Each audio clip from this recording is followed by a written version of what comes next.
Road construction. I'm Lexi Amares. Will this affect you on your way to work? Fall classes are going to be in person. I'm Cassie Pruitt, and find out if you'll need the vaccine in order to attend. Oh my God, here we go again. I'm Becca Lustig with why infectious disease experts are worried about another surge in COVID cases. Your news in 10 minutes starts now. Doctors are issuing a dire warning as COVID cases in our area are spiking again, and Michigan in particular experiences a serious surge. Case numbers are rising as we speak. UT10's Becca Lustig joins us now live. Becca, what caused this sudden spike? It's that new, more contagious and more dangerous UK strain of COVID-19 that's now the predominant variant across the U.S. Despite 18% of the U.S. population being fully vaccinated, the strains are causing concern among experts, who are particularly worried about the state of Michigan. Recently, COVID-19 case numbers have skyrocketed in Michigan as variant strains of the virus are being transmitted. Dr. Jennifer Hanrahan is the chief for Division of Infectious Diseases at the University of Toledo. She said that this past week has been awful. We have seen a huge increase in the number of admissions. I'm seeing young pregnant women who are extremely sick and at risk of not making it, period, and at risk for, having bad pregnancy outcomes. The CDC reports that in the last 7 days, Michigan has had over 45,000 new cases, and these variant strains play a huge role in that number. That's what's happening. That's why there's a huge outbreak going on there right now. But the more opportunity there is for the virus to replicate and be transmitted, the more opportunity there is for variants to arise. So how do we stay safe? Dr. Hanrahan said that 50% of people who get infected are asymptomatic. So it's important to continue to social distance. Make sure you wear a well-fitted mask that covers both your mouth and nose. And of course, get vaccinated. Guys, social distance, please. Vaccines are the only way that we're going to get out of this. I know, everybody is very upset about, having to isolate and not being able to see their friends. And it's difficult. There's no question. But it's much more difficult to see patient after patient dying in the hospital. Dr. Hanrahan implores people to get vaccinated. She says she's never heard adult patients crying, "I want my mommy," until recently. The vaccine takes 2 weeks following each dose for the body to produce antibodies that protect against infection. Thank you, Becca. Of course, it's important to get vaccinated, and one university recently said students must be vaccinated to return to in-person classes in the fall. But can employers or schools force you to get vaccinated? UT10's Cassidy Pruitt asked a pharmacist. Some schools, such as Rutger, have made the vaccine a requirement in order for students to attend their in-person classes. Will other schools, such as Toledo, follow in their footsteps? A written statement says no, a vaccine will not be required, but they highly encourage students and faculty to get it. The vaccine has an emergency use authorization authority at the moment, meaning that it can't be mandated because its policy requires that people have the right to accept or deny. At this time, there's no saying whether it will be mandated or not. That's up to the various boards of health and pharmacy and such to make that decision. However, if the vaccine uptake continues to lag and it is a threat to public health, Zelina says that once it carries the official FDA approval, a vaccine requirement could be put in place. Zelina says if enough people don't get vaccinated or if there's a threat to public health, once permanently approved by the FDA, employers and schools could require the vaccine. Forced out by fire more than a week after a Toledo apartment complex went up in flames. Many people who live there are still searching for a place to call home. UT10's Tiara Midley joins us now live outside the Tanglewood Apartments. Tiara, how are the impacted families doing now? Luckily, there were no fatalities or injuries, but about 30 people who lived here lost their belongings and the roof over their head. A resident of 3 years is still without a permanent home. A once good-looking apartment building is now unrecognizable. The fire ruined the building along with residents' personal belongings. Nothing was able to be salvaged from the fire. Dylan Schaefer, a resident of the Tanglewood Apartments, lived there for 3 years with his girlfriend. Everything we owned was lost except for some of the things we was able to grab. The Red Cross established a temporary shelter at Church of the Cross on Eastgate Road. But what are residents doing in the meantime, and where are they staying now? Schaefer hasn't been back home since he graduated high school in 2017, but he's heading back. I'll be staying with Mom in Fremont in a couple weeks, and my girlfriend will be staying to start the caseworker process and staying with her mom as well. According to the Toledo Fire and Rescue Department's Public Information Officer, Sterling Ray, the apartment building was investigated, and it was found that it lacked a sprinkler system and possibly fire stops to prevent the fire from spreading. The building was made in the 1970s, and at the time didn't require these systems. I wish I would have looked into it before moving into this.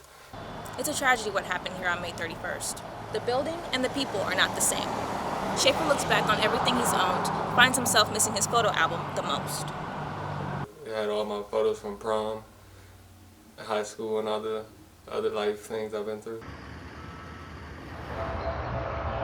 According to Toledo Fire and Rescue, the total loss from the fire cost $1,785,000. Live in Toledo, Tiara Medley, UT10 News. Thank you, Tiara.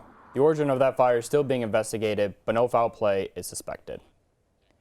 Road construction season is upon us. Everyone should expect delays and lane closures. In the past, residential road construction averaged about $5.5 million a year, but after Issue 4 passed last fall with the voters, increased to $20 million a year specifically for road repairs for the next 4 years. It's a huge focus of ours to make sure that we're doing as many streets possible, doing them right, and doing them in a way that shows all of you that, hey, we're getting this done right. Director Douglas Stevens says construction crews will redo 109 roads averaging about 42 miles. If we're over on Middlesex, we may not go all 6 blocks of Middlesex. We may only do 3, and then we'll go to another street for 3 or 4 blocks. There will be a lot of construction on different roads this year, like here on Dorr Street, turning 4 lanes into 2. Stevens says to expect temporary disruptions on residential roads, like no available street side parking. He says crews will communicate with residents to accommodate. The projects for this year should be completed sometime in October. Check to see if there's construction happening near you on our website, ut10news.com. I'm Becca Lustig, and this is your UT10 Sports Report. Rocket softball played their home opener this weekend against the Northern Illinois Huskies, and were able to win 3 of the 4 games in the series. The Rockets just fell short of winning the first game with a score of 3-4. The Rockets came back stronger the next day as Raylan Nyron hit a 3-run home to right center. Aubrey Reed had a bases-loaded triple and a single RBI, bringing the Rockets to a win of 13-12. In the second game of the doubleheader, the Huskies led the Rockets 3-0, but the Rockets came right back and scored 4 in the second. Dana Denner scored a home run in the 3rd inning, and the Rockets ended the game with a score of 11-3. John Cena, Triple H, The Undertaker, and The Perminator? The Perminator, known as Sam Beal around campus, hopes to follow in the footsteps of pro wrestlers, and as UT10's Maya May shows us, he's well on his way. Sam Beal! UT senior Sam Beal began professionally wrestling in 2016. The powerhouse wrestler uses a mixture of agility and strength to outmatch his opponent. Beal is an independent wrestler, but has branched out into the next level of his career by performing for Impact. In the natural order of wrestling, WWE is top tier, and it may be the next step for Beal's journey. Everything that I do throughout my routine or my day, I am looking at the future of getting better in wrestling. On top of going to school full-time and working, the Perminator travels to a different city every weekend for matches. He currently holds 2 championship titles, one in Toledo and one in Pennsylvania. His coach, Trey Miguel, revealed highly anticipated news to UT10.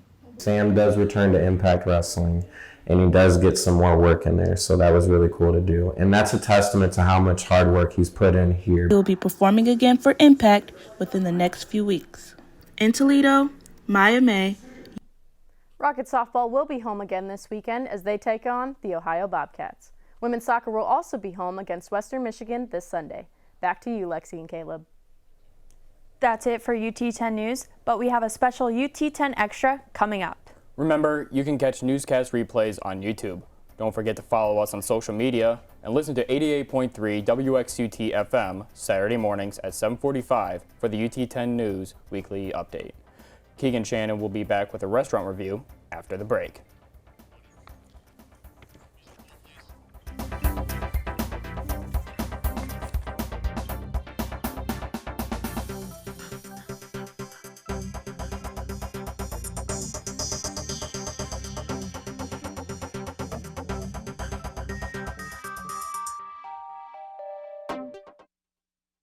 Let's say you're someone like Hannah, bright, resourceful, ready to go. You check out fill-in-the-blank State University, and you feel, well, a little lost. Then you reverse course. You visit that small college your uncle went to, but now you're stuck in neutral wondering if maybe they don't have the majors, internships, research, facilities, and activities that you're sort of expecting. And then you check out Toledo.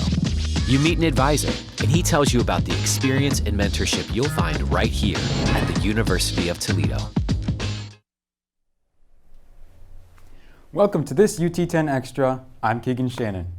For today's restaurant review, we're going to have a look at Toledo's very own Blarney Irish Pub.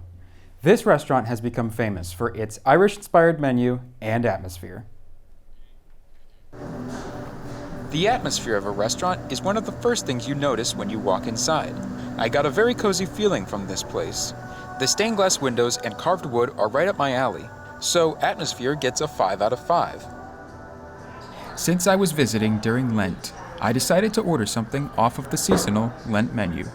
Yeah, every year we do a Lent menu, and every single year we do a lobster roll, and that is above and beyond what people come here for during Lent, just focusing on making sure that we're doing the right Christian Catholic thing. So I ended up choosing the beer-battered haddock sandwich with fries. The food looks appetizing. I love the Stamps logo on the bun, and the fries look great. So appearance gets a 4 out of 5. The fries were very crispy. They certainly weren't burnt, but a happy medium. However, I found the seasoning to be a little too much for my taste. A nice brioche bun can make a sandwich, and this is no exception. The beer-battered haddock is extremely juicy, but mild in flavor. So the sandwich and fries get a 3.5 out of 5. The menu for the Blarney is expansive. There's a good amount of things to choose from here, with lots of the food being inspired from traditional Ireland. So food options and sides gets a 4 out of 5. Overall, I think the Blarney earns a B. My overall experience was pleasant, and if you're looking for an Irish pub to cozy up in, look no further. Thank you for watching this UT10 Extra. Join us next week when we take our coffee break at a new spot downtown. I'm Keegan Shannon, and I'll see you next week.